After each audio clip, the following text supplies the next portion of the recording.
ऐसे पहचाने अपने पितरों की नाराजगी, ये है उन्हें प्रसन्न कर आशीर्वाद पाने के उपाय। ऐसे मनाएं अपने रुष्ट पितरों को, कृपा बरसते ही हो जाएंगे मालामाल। पितरों को लेकर बहुत से लोगों में हमेशा जिज्ञासा बनी रहती है, जैसे वे कौन हैं या वे क्यों नाराज होते हैं, उनकी नाराजगी से क्या होता है, ये पितृ दोष क्या है, यदि हमारे पितर हमसे नाराज हैं तो हमें कैसे मालूम चले कि वे हमसे नाराज हैं, और यदि वे नाराज हैं तो हम उन्हें कैसे प्रसन्न करें, आदि। इन्हीं सब बातों के संबंध में पंडित सुनील शर्मा का कहना है कि पितृ हमारे पूर्वज हैं जिनका ऋण हमारे ऊपर है, क्योंकि उन्होंने कोई ना कोई उपकार हमारे जीवन के लिए किया है। मनुष्य लोक से ऊपर पितृलोक है, पितृलोक के ऊपर सूर्य लोक है और इससे भी ऊपर स्वर्ग लोक है। पितृलोक में जाती है आत्मा। जानकारों का कहना है कि धर्मशास्त्रों के मुताबिक आत्मा जब अपने शरीर को त्याग कर सबसे पहले ऊपर उठती है तो वह पितृलोक में जाती है। वहां हमारे पूर्वज मिलते हैं। अगर उस आत्मा के अच्छे पुण्य हैं तो ये हमारे पूर्वज भी उसको प्रणाम कर अपने को धन्य मानते हैं कि इस अमुक आत्मा ने हमारे कुल में जन्म लेकर हमें धन्य किया। इसके आगे आत्मा अपने पुण्य के आधार पर सूर्य लोक की तरफ बढ़ती है।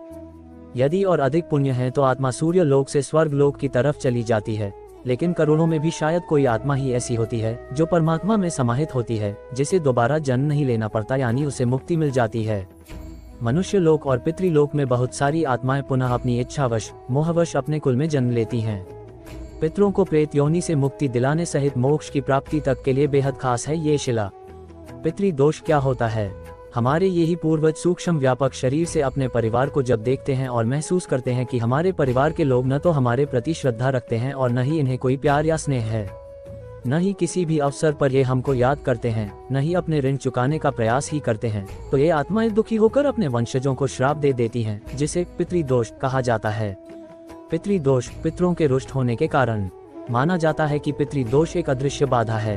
ये बाधा पितरों द्वारा रुष्ट होने के कारण होती है। पितरों के रुष्ट होने के कई कारण हो सकते हैं। आपके आचरण से, किसी परिजन द्वारा की गई गलती से, श्राद्ध आदि कर्म न करने से, अंत्येष्टि कर्म आदि में हुई किसी त्रुटि के कारण भी हो सकता है। पितृदोष से क्या होती हैं परेशानियां? इसके अलावा मानसिक अवसाद, व्यापार में नुकसान, परिश्रम के अनुसार फल न मिलना, विवाह या वैवाहिक जीवन में समस्याएं, करियर में समस्याएं, या संक्षिप्त में कहें तो जीवन के हर क्षेत्र में व्यक्ति और उसके परिवार को बाधाओं का सामना करना पड़ता है। पितृदोष होने पर अनुकूल ग्रहों की स्थिति, गोचर, दशाएं होने पर भी शुभ फल नहीं मिल पाते। कितना भी पूजा पाठ, देवी देवताओं की अर्चना की जाए, उसका भी पूर्ण शुभ फल नहीं मिल पाता। पितृदोष दो प्रकार से करता है प्रभावित। 1. अधोगति वाले पितरों के कारण। 2. ऊर्ध्वगति वाले पितरों के कारण। अधोगति वाले पितरों के दोषों का मुख्य कारण परिजनों द्वारा किया गया गलत आचरण, अतृप्त इच्छाएं, जायदाद के प्रति मोह और उसका गलत लोगों द्वारा उपभोग होने पर, विवाह में परिजनों द्वारा गलत निर्णय, परिवार के किसी प्रियजन को अकारण कष्ट देने पर पितर क्रुद्ध हो जाते हैं, परिवारजनों को श्राप दे देते हैं और अपनी शक्ति से नकारात्मक फल प्रदान करते हैं। ऊर्ध्वगति वाले पितर सामान्यतः पितृदोष उत्पन्न नहीं करते, परंतु उनका किसी भी रूप में अपमान होने पर अथवा परिवार के पारंपरिक रीति रिवाजों का निर्वहन नहीं करने पर वह पितृदोष उत्पन्न करते हैं। सूर्यदेव देते हैं पितरों को मुक्ति का मार्ग, जाने पितृपक्ष के दौरान क्या करें और क्या न करें। इनके द्वारा उत्पन्न पितृदोष से व्यक्ति की भौतिक एवं आध्यात्मिक उन्नति बिल्कुल बाधित हो जाती है। फिर चाहे कितने भी प्रयास क्यों ना किए जाएं, कितने भी पूजा पाठ क्यों ना किए जाएं, उनका कोई भी कार्य ये पितृदोष सफल नहीं होने देता। पितृदोष निवारण के लिए सबसे पहले ये जानना जरूरी होता है कि किस ग्रह के कारण और किस प्रकार का पितृदोष उत्पन्न हो रहा है।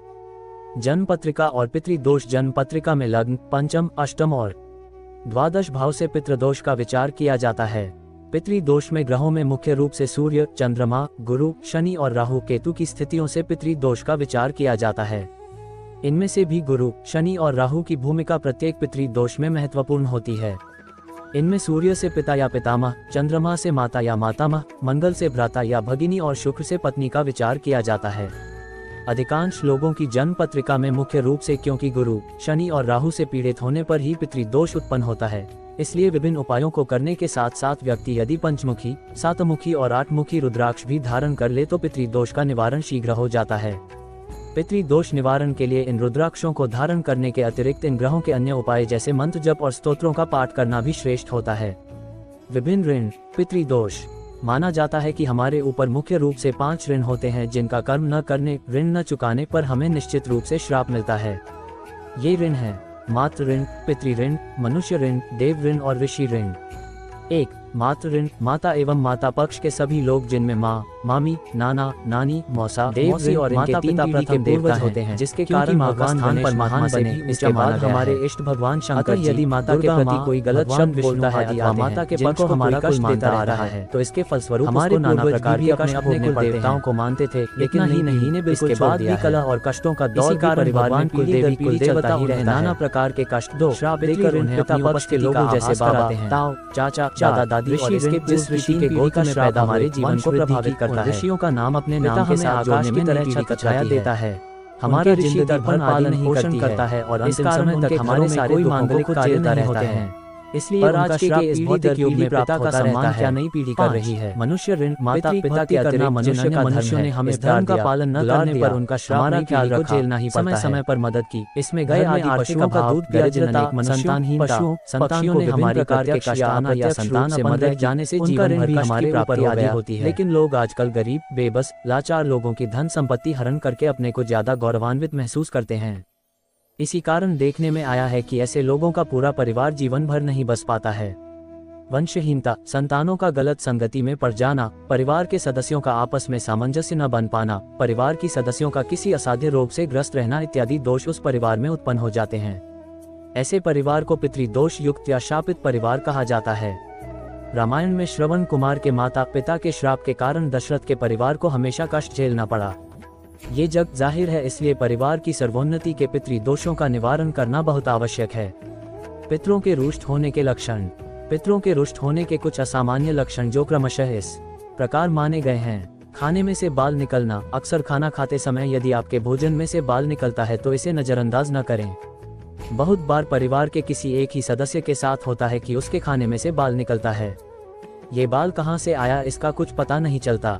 यहाँ तक कि वह व्यक्ति यदि रेस्टोरेंट आदि में भी जाए तो वहाँ पर भी उसके ही खाने में से बाल निकलता है और परिवार के लोग उसे ही दोषी मानते हुए उसका मजाक तक उड़ाते हैं। बदबू या दुर्गंध। कुछ लोगों की समस्या रहती है कि उनके घर से दुर्गंध आती है। ये भी नहीं पता चलता कि दुर्गंध कहाँ से आ रही है। कई बार इस दुर्गंध के इतने अभ्यस्त हो जाते हैं कि उन्हें ये दुर्गंध महसूस भी नहीं होती, लेकिन बाहर के लोग उन्हें बताते हैं कि ऐसा हो रहा है। अब जबकि परेशानी का स्रोत पता ना चले तो उसका इलाज कैसे संभव है। पूर्वजों का स्वप्न में बार बार आना। मेरे एक मित्र ने बताया कि उनका अपने पिता के साथ झगड़ा हो गया है और वह झगड़ा काफी सालों तक चला। पिता ने मरते समय अपने पुत्र से मिलने की इच्छा जाहिर की, परंतु पुत्र मिलने नहीं आया। पिता का स्वर्गवास हो गया हुआ।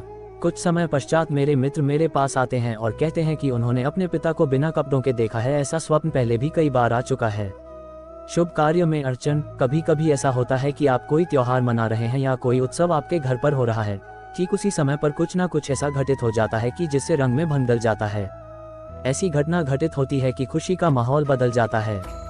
मेरे कहने का तात्पर्य है कि शुभ अवसर पर कुछ अशुभ घटित होना पितरों की असंतुष्टि का संकेत है। घर के किसी एक सदस्य का कुंवारा रह जाना। बहुत बार आपने अपने आसपास या फिर रिश्तेदारी में देखा होगा या अनुभव किया होगा कि बहुत अच्छा युवक है, कहीं कोई कमी नहीं है, लेकिन फिर भी शादी नहीं हो रही है। एक लंबी उम्र निकल जाने के पश्चात भी शादी नहीं हो पाना कोई अच्छा संकेत नहीं है। यदि घर में पहले ही किसी कुंवारे व्यक्ति की मृत्यु हो चुकी है तो उपरोक्त स्थिति बनने के आसार बढ़ जाते हैं। इस समस्या के कारण का भी पता नहीं चलता। प्रॉपर्टी की खरीद फरोख्त में दिक्कत आना। आपने देखा होगा कि एक बहुत अच्छी प्रॉपर्टी, मकान, दुकान या जमीन का एक हिस्सा किन्हीं कारणों से बिक नहीं पा रहा। यदि कोई खरीदार मिलता भी है तो बात नहीं बनती। यदि कोई खरीदार मिल भी जाता है और सब कुछ हो जाता है तो अंतिम समय पर सौदा कैंसिल हो जाता है। इस तरह की स्थिति यदि लंबे समय से चली आ रही है तो यह मान लेना चाहिए कि इसके पीछे अवश्य ही कोई अतृप्त आत्मा है जिसका उस भूमि या जमीन के टुकड़े से कोई संबंध रहा हो। संतान ना होना। मेडिकल रिपोर्ट में सब कुछ सामान्य होने के बावजूद संतान सुख से वंचित है।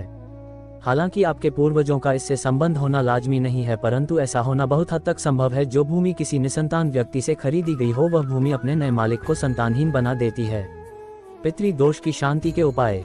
एक सामान्य उपायों में षोडश पिंड दान, सर्प पूजा, ब्राह्मण को गौ दान, कन्याक दान, कुआं, बावड़ी, तालाब आदि बनवाना, मंदिर प्रांगण में पीपल, बरगद आदि देव वृक्ष लगवाना एवं विष्णु मंत्रों का जाप आदि करना। प्रेत श्राप को दूर करने के लिए श्रीमद् भागवत का पाठ करना चाहिए।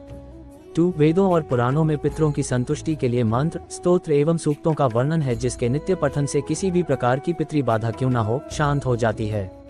अगर नित्य पठन संभव ना हो तो कम से कम प्रत्येक माह की अमावस्या और आश्विन कृष्ण पक्ष अमावस्या अर्थात पितृपक्ष में अवश्य करना चाहिए।